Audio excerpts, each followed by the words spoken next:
हाँ जी दोस्तों, next amendment है आपका जो कि टीडीएस के अंदर है, जिसके अंदर आपको दो नए सेक्शन इंट्रोड्यूस किए गए हैं, सेक्शन 194N और दूसरा सेक्शन आएगा 194M। बेसिक आइडिया इसका होगा कि इसके अंदर आपको जनरली पता था कि 1 करोड़ से ऊपर की अगर कैश ट्रांजैक्शन, कैश विड्रॉल होता है, चाहे बैंक से हो, चाहे किसी कोऑपरेटिव बैंक से हो, चाहे पोस्ट ऑफिस से हो, तो उस केस में इन तीनों के ऊपर एक ड्यूटी दी गई है कि ये लोग क्या करेंगे, टीडीएस डिडक्ट करेंगे आपका 2% का, अगर जितना भी अमाउंट आप विड्रॉ करोगे 1 करोड़ के ऊपर। तो ये एक बेसिक नॉलेज थी, लेकिन इसके और जो प्रोविजंस है कि इसके किस तरीके से रिटर्न फाइल किया जाएगा, किस तरीके से इसके टीडीएस सर्टिफिकेट जनरेट किए जाएंगे, या ब्ला ब्ला जितनी भी चीजें हैं इसके अंदर, जो भी इसका पूरा प्रोविजन है 194N का, वो यहाँ पे डिटेल में हम डिस्कस करेंगे। और लेटर ऑन इसके जस्ट बाद हम बात करेंगे 194M की और उसके भी जो प्रोविजंस है उसकी। सबसे पहले बात करते हैं 194N, किसके ऊपर ये ड्यूटी लगाई गई? तो ये ड्यूटी लगाई गई है किसके ऊपर? बैंकिंग कंपनी के ऊपर, या फिर कोई कोऑपरेटिव सोसाइटी जो कि engaged in carrying on the business of banking, और तीसरा है आपके post office who is responsible for paying in cash or any sum or aggregate of sum exceeding 1 crores during the previous year to any person from one or more accounts maintained by such recipient person with it to deduct tax at source at the rate 2% on sum exceeding 1 CR। कब introduce हुआ था? तो ये आपका finance act 2019 के अंदर insert किया गया था 194N, जो कि एप्लीकेबल इफेक्टिव है आपका 1 सितंबर 2019 से, 19 से आपका एप्लीकेबल है, और आपके एग्जाम में ये अब वाले अटेम्प्ट के लिए ये आपको एग्जाम पॉइंट ऑफ व्यू से एप्लीकेबल है, मतलब कि रेलेवेंट है आपके लिए। कुछ क्लैरिफिकेशन इसके रिगार्डिंग, मतलब कई सारी इसके अंदर क्वेरीज थी, उसकी क्लैरिफिकेशन है, और फिर उसकी कुछ आपको मेथड्स और मैनर्स को समझना है कि किस तरीके से डिडक्ट किया जाएगा, किस तरीके से पे किया जाएगा, किन किन लोगों के ऊपर ये सेक्शन एप्लीकेबल नहीं होगा। ये भी एक इंपॉर्टेंट एरिया है 194N का। सबसे पहले कि clarification as to applicability of section 194N and the manner of computing the threshold limit of 1 CR thereunder where cash withdrawals have taken place prior to 1/9/2019। मतलब क्या है कि जिस डेट से इंट्रोड्यूस किया गया, अगर उससे पहले किसी ने कैश विड्रॉल कर रखी है तो उसको काउंट किया जाएगा, नहीं किया जाएगा, उसके ऊपर क्लैरिफिकेशन है। तो सीधी सी बात इसकी ये है कि अगर आपने 1/9/2019 से पहले अगर आपने कुछ भी विड्रॉ किया हुआ था तो वो थ्रेशोल्ड लिमिट में तो काउंट होगा, लेकिन उसके ऊपर आप बैक डेट पे जाके ऑब्वियसली टीडीएस डिडक्ट नहीं करोगे। कहने का मतलब क्या हुआ कि अगर किसी ने पहले से 80 लाख रुपीस का कैश विड्रॉल कर रखा था और इस पीरियड के बाद अगर वो 30 लाख का कैश विड्रॉल कर लेता है, तो उस केस में हम क्या करेंगे कि इस 80 को भी इस 30 के अंदर जोड़ेंगे और कुल मिला के बोलेंगे आपके 110 हो गए, तो आपको 10 लाख के ऊपर आपका टीडीएस वहां पे डिडक्ट हो जाएगा। तो ये इसमें तो काम आएगा, लेकिन इसके ऊपर क्या बैक डेट पे टीडीएस डिडक्ट होगा? नहीं, इसके ऊपर बैक डेट पे टीडीएस डिडक्ट नहीं होगा। लेट्स से किसी ने 1.5 CR का पहली कैश विड्रॉल कर लिया था,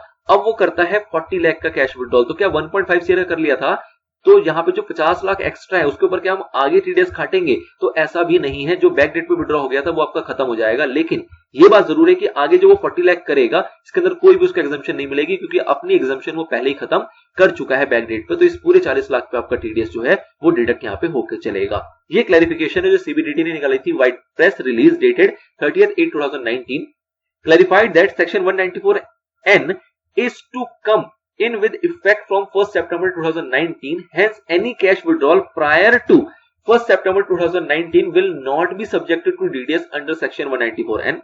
However, since the threshold of 1 CR is with respect to the previous year 1920, जो threshold है वो 1920 का है, calculation of amount of cash withdrawal for triggering deduction under section 194N shall be counted from 1 अप्रैल 2019। तो जो थ्रेशोल्ड की counting होगी वो 1 अप्रैल 2019 से करके चलेंगे। Hence, if a person has already withdrawn 1 CR or more in cash up to 31st अगस्त 2019, जो कि हमारा सेकंड वाला एग्जांपल था कि अगर कोई पहले से विड्रॉ करके बैठा है इतना या इससे ज्यादा from one or more accounts maintain with a banking company or a cooperative society or post office, तो उस केस में TDS of 2% shall apply on all subsequent cash withdrawals. उसके बाद जितना भी विड्रॉ करेगा उसमें उसको कोई भी थ्रेशोल्ड की छूट नहीं मिलेगी, जितना भी विड्रॉ करेगा उन सभी के ऊपर उसका 2% का टीडीएस काट के चला जाएगा। अगला जो क्लैरिफिकेशन है वो है, no tax is required to be deducted at source under section 194(9) on cash withdrawals by person or class of person as notified by central government. मतलब कि कुछ यहाँ पे कैटेगरीज आपको बताई गई है जिनके ऊपर जो आपका ये टीडीएस है 194N का वो एप्लीकेबल नहीं होगा, मतलब वहां पे उनका टीडीएस नहीं काटा जाएगा। तो सिंपल सा यहाँ पे क्या प्रोविजन डाला गया कि भैया जो भी ऐसे लोग होंगे, जो भी ऐसी कैटेगरी होगी, जो भी ऐसे पर्सन या क्लास ऑफ पर्सन होंगे, उनको नोटिफाई करेगा कौन? सेंट्रल गवर्नमेंट, की इनका आप टीडीएस नहीं काटोगे under section 194N, obviously with consultation with RBI. तो after consultation with RBI central government ने ऐसी लिस्ट प्रिस्क्राइब कर दी है जिसमें कि आपको 194N की टीडीएस की एप्लीकेबिलिटी नहीं आती। कौन कौन से ऐसे लोग हैं? तो पहली कैटेगरी है जिसका नाम है cash replenishment agencies and franchisee agent of white label automated teller machine operator. तो बेसिकली इसका सिंपल मतलब ये है कि ये वो लोग हैं जो कि पैसे विड्रॉ करते हैं और उसको एटीएम्स में फुलफिल करने का काम करते हैं। मतलब कि एक अकाउंट से ये पैसे निकालते हैं और उसको ले जाके अलग अलग एटीएम्स में जाके उसको भर देते हैं। तो इस केस में आपको बस चेक कर लेना है कि जितने पैसे जिस अकाउंट से निकले हैं कैश में और एटीएम्स में जाके जितने वो डिपॉजिट हुए हैं वो अगर रिकंसाइल है तो कोई दिक्कत नहीं है, यहाँ पे इनको अलाउ कर दिया गया कि आप कैश विड्रॉ कर सकते हो और इस सिचुएशन में इनका टीडीएस यहाँ पे डिडक्ट नहीं किया जाएगा। तो कहा जा रहा है क्या, मेंटेनिंग, इनको क्या मेंटेन करके रखना है, एक सेपरेट अकाउंट। पहली बात कि ये सेपरेट अकाउंट होना चाहिए जहां से कैश विड्रॉ करेंगे, from which withdrawals is made only for the purpose of what, replenishing cash in the automatic teller machines operated by such WLATMOs, and the WLATMOs have furnished a certificate every month to the bank certifying that the bank account of the CRAs, मतलब cash replenishment agencies, and the franchisee agent of the WLATMOs have been examined, मतलब कि उसको proper check कर लिया गया है और जितना अमाउंट विड्रॉ किया गया था उस सेपरेट अकाउंट से has been reconciled with the amount of cash deposit in the ATMs of the WLATMOs। मतलब कि जितना पैसा उस पर्टिकुलर अकाउंट से निकाला गया जो कि आपको इंफॉर्मेशन में दे रखी है वो पैसा प्रॉपरली रिकंसाइल है, उतना ही पैसा है जितना आपके एटीएम में जमा हुआ है। तो अगर ये चीजें प्रॉपर रिकंसाइल चलेंगी तो इसका एक सर्टिफिकेट दिया जाएगा, किसको, बैंक्स को। तो उस केस में फिर आपका बैंक जो है वो आपका टीडीएस 194 के अंदर काट के नहीं चलेगा।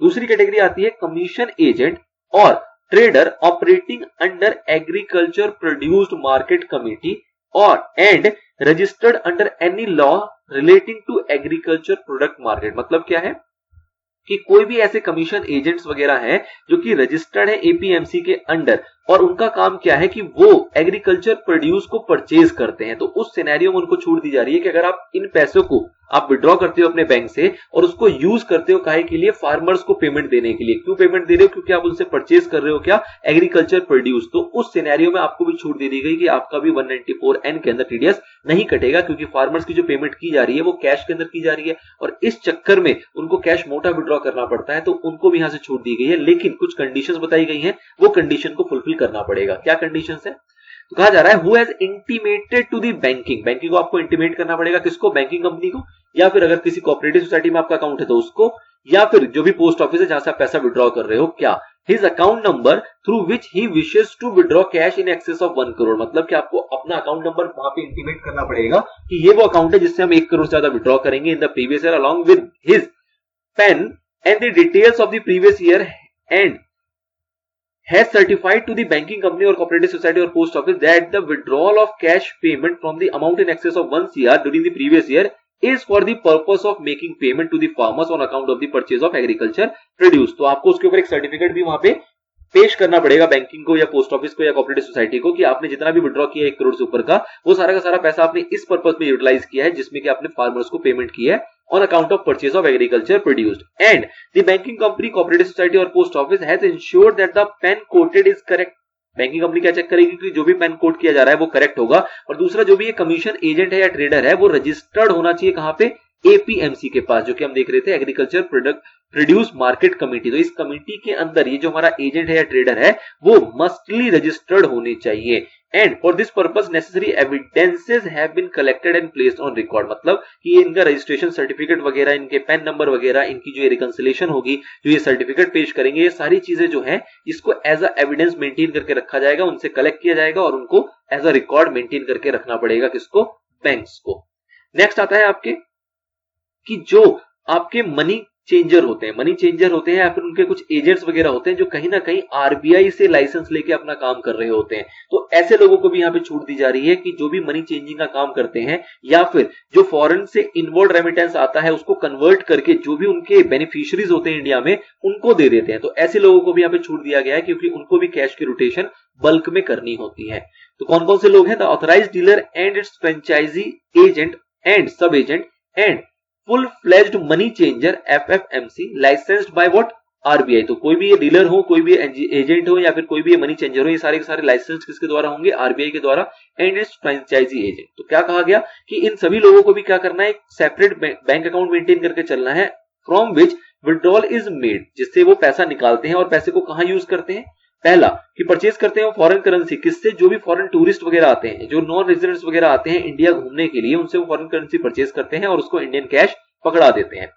और from resident Indians or their return to India in cash as per the direction or guidelines issued by the RBI. Obviously बात है, रजिस्टर्ड है, लाइसेंस्ड है आरबीआई के द्वारा, तो जो भी उनके डायरेक्शंस होंगे, जो भी उनके गाइडलाइंस होंगे, उसके अकॉर्डिंग वो काम कर रहे हैं और इस तरीके से वो फॉरेन करेंसी वगैरह परचेज करते हैं। दूसरा काम क्या करते हैं कि वो जो भी इनवर्ड रेमिटेंस वगैरह आते हैं उसको डिसबर्स करते हैं जो भी रिसिपिएंट की बेनिफिशियरीज होंगी उनको। मतलब कि किसी का अगर कोई रिलेटिव फॉरेन से पैसा भेज रहा है तो उसको जब इंडिया में रिसीव होगा तो उसके बेनिफिशियरीज वगैरह के वो फॉरेन करेंसी को कन्वर्ट करके इंडियन कैश उसको प्रोवाइड करते हैं। तो ऐसे सिनेरियो में भी वो उस पैसे को यूज कर सकते हैं under money transfer service scheme MTSS of the RBI. तो ऐसी सिचुएशन में इनको क्या दिया गया है? Again exemption. लेकिन एग्जेम्पशन अगेन कब होगा? जब वो कुछ कंडीशंस को फुलफिल करेंगे। क्या कंडीशन इनको दी गई? तो कहा जा रहा है the exemption from the requirement to deduct tax under section 194N would be available only if a certificate is furnished by the authorized dealer and their franchisee agent and sub agent and the full fledge money changes. मतलब जितनी बातें ऊपर होगी थी ये सभी लोगों को क्या करना है? एक सर्टिफिकेट फर्निश करना है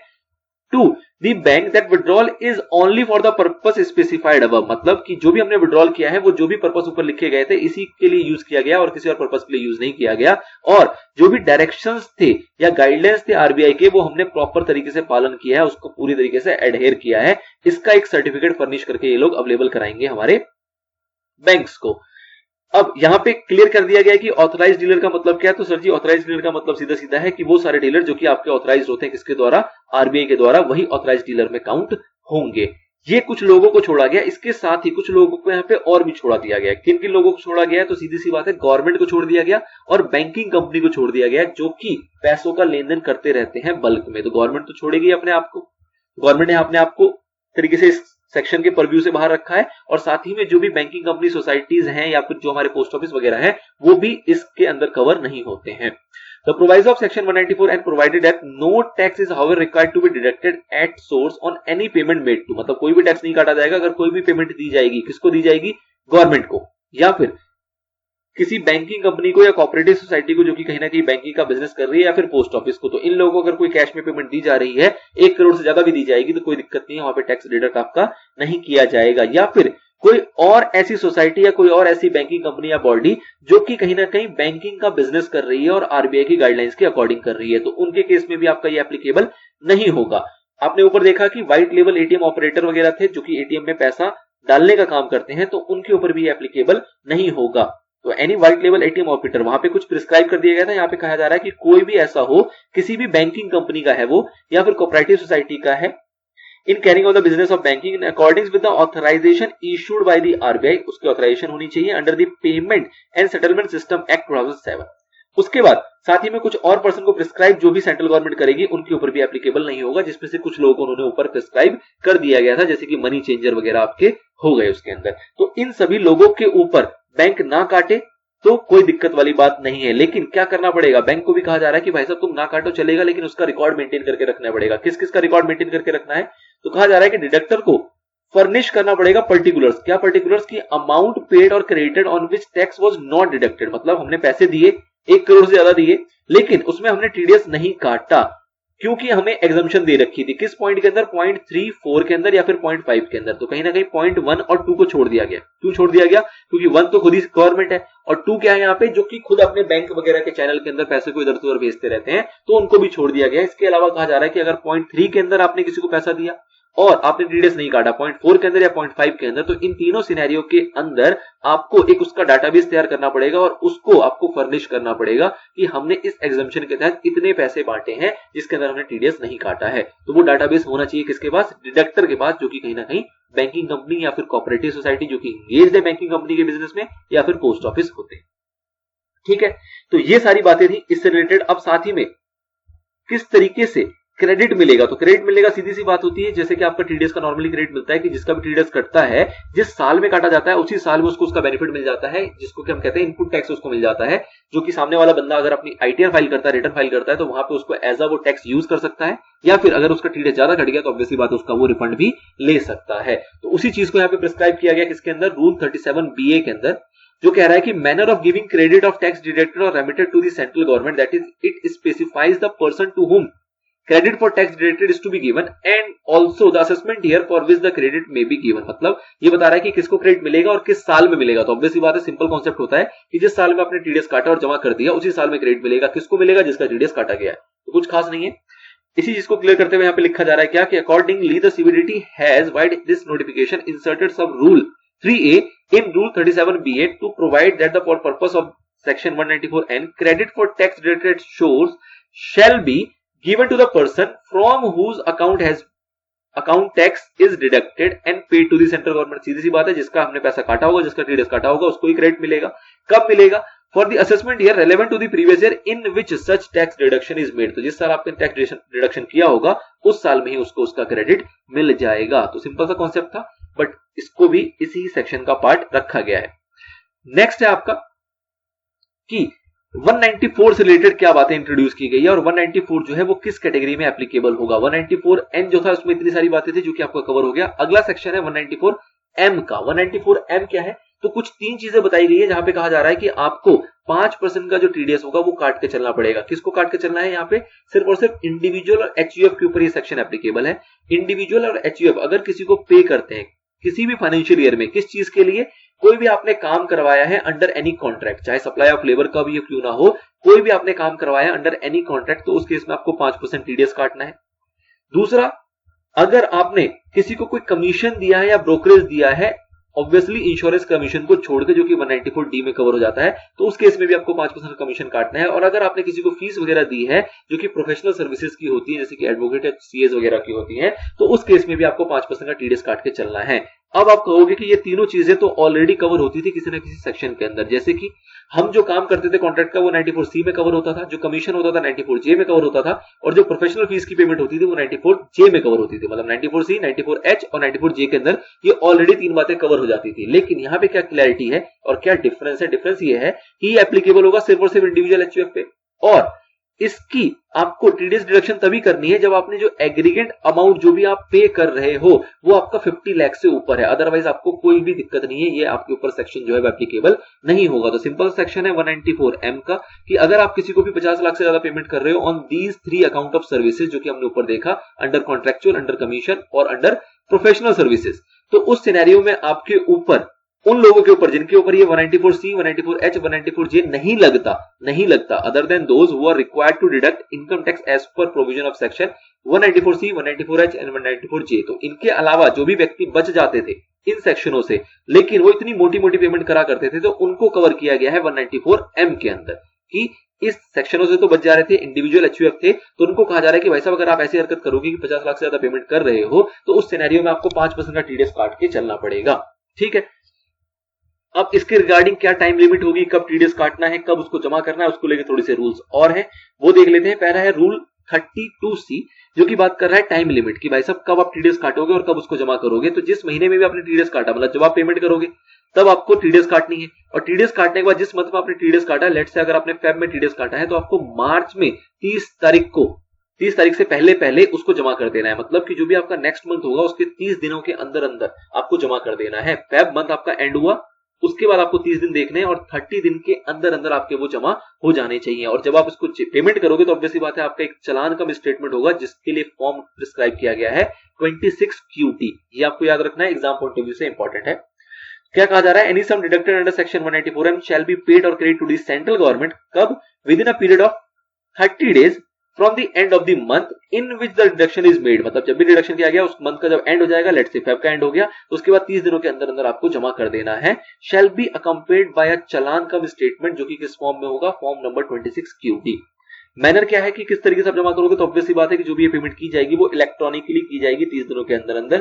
कैश पेमेंट का यहाँ पे कोई ऑप्शन नहीं है। अगली बात आती है सर्टिफिकेट की। ऑब्वियसली बात है आपने जिसका टीडीएस काटा है उसको आप सर्टिफिकेट भी इशू करके दोगे, तो जो सर्टिफिकेट आप इशू करके दोगे वो होगा आपका फॉर्म नंबर 16D के अंदर। और ये कितने दिनों के अंदर दे देना है? आपको 15 दिनों के अंदर दे देना है। आपने पेमेंट कर दी, आपको उसका सर्टिफिकेट जनरेट करना है और 15 डेज के अंदर जिस भी पार्टी का आपने टीडीएस काटा था उसको ये सर्टिफिकेट आपको इशू कर देना है, जो इसके अंदर टाइम लिमिट दी जा रही है। नेक्स्ट पेमेंट आती है, नेक्स्ट जो रूल है वो बात करेगा time limit and manner of submission of challan cum statement. तो सीधी सी बात है कि सेम टू सेम चलेगा कि टाइम लिमिट क्या है, तो 30 दिन का ही टाइम है। और चालान का स्टेटमेंट जो होगा आपका वो आप सबमिट करोगे जो भी आपकी इनकम टैक्स अथॉरिटी होगी, जो कि बनाई जाएगी किसके द्वारा, principal director general of income tax या फिर director general of income tax के द्वारा। जो भी एक प्रोसेस, जो एक मैकेनिज्म तैयार किया जाएगा उसके तहत आप उसकी पेमेंट करोगे कितने दिनों के अंदर, 30 दिनों के अंदर अंदर। ठीक है, तो ये आपकी छोटी सी चीज थी 194M की, जिसमें कुछ खास ऐसी बातें नहीं है। एक इसके साथ ही छोटा सा पार्ट है चैप्टर नंबर 10 का, जिसके अंदर थोड़ी सी बातें हो रही है पैन और आधार से रिलेटेड। तो नेक्स्ट पार्ट ना बनाते हुए इसको भी इसी में कवर कर लेते हैं, ताकि ये पूरा का पूरा कवर अप हो जाएगा। तो सिंपल सी बात बता रहा है यहाँ पे कि भाई साहब अगर किसी के पास आधार है लेट से और उसके पास अगर पेन नहीं है तो उसके इसमें क्या क्या प्रोविजन होगा वो ध्यान रखने वाली बात है। तो यहाँ पे जो ओवरव्यू है वो यही है कि अगर किसी के पास ऑलरेडी आधार नंबर है और उसके पास अगर पैन नंबर नहीं है तो जिस जिस जगहों पर उसको पैन नंबर कोड करने की जरूरत पड़ती है उन जगहों पे अगर वो पैन की जगह आधार नंबर भी कोड कर देगा तो वो वैलिड माना जाएगा, उसके अंदर कोई दिक्कत नहीं है। और आधार के थ्रू, मतलब आधार नंबर के थ्रू वो अपना पैन नंबर जो है वो अप्लाई कर सकता है, उसको पुराने प्रोसेस के थ्रू पैन नंबर अप्लाई करने की जरूरत नहीं है। अगर किसी के पास एक वैलिड आधार है तो उसके जरिए वो पैन नंबर अपना अप्लाई कर सकता है और उसको पैन नंबर अलॉट कर दिया जाएगा। उसको जो पुराना फॉर्म होता था रूल नंबर 114 के अकॉर्डिंग, जो डॉक्यूमेंट्स वगैरह सबमिट करने होते थे, एड्रेस प्रूफ वगैरह वगैरह, फोटो वोटो सारी चीजें लगानी होती थी, वो कुछ भी करने की जरूरत नहीं है। ऑन द बेसिस ऑफ आधार उसको पेन अलॉट कर दिया जाएगा। ये प्रैक्टिकली हो रहा है, काफी टाइम से हो रहा है, कोई नई वाली बात इसके अंदर है नहीं। उसके बाद आपको एक चीज पता होगी कि एक लिंक करने का सिस्टम चल रहा था कि इनकम टैक्स के अंदर, मतलब अपने पेन के साथ आपको अपने आधार को लिंक करना है। और ये लिंक का जो काम है ये काफी शुरू से चल रहा है और इसके अंदर काफी सारी एक्सटेंशन चल रही है। उसी को फर्दर और एक्सटेंड कर दिया गया जो कि आपके एग्जाम पॉइंट ऑफ व्यू से, आपके नॉलेज पॉइंट ऑफ व्यू से आपको पता होना चाहिए। तो सिंपल सी बात है कि किसी के पास भी अगर आधार होगा, तो कहा जा रहा है कि किसी के पास भी अगर आधार होगा तो उसको इंटीमेट करना होता है अपनी इनकम टैक्स अथॉरिटी को भी, उसके पास उसकी इंफॉर्मेशन हो जानी चाहिए। ठीक है, तो कहा क्या जा रहा है, accordingly the central government has vide notification number 31/2019 dated 31 March 2019 notified that every person who has been allotted PAN as on 1 July 2017, जिसके पास 1 जुलाई 2017 को पेन था, and who is eligible to obtain Aadhaar number, उसके पास obtain मतलब उसके पास आधार number भी होना चाहिए।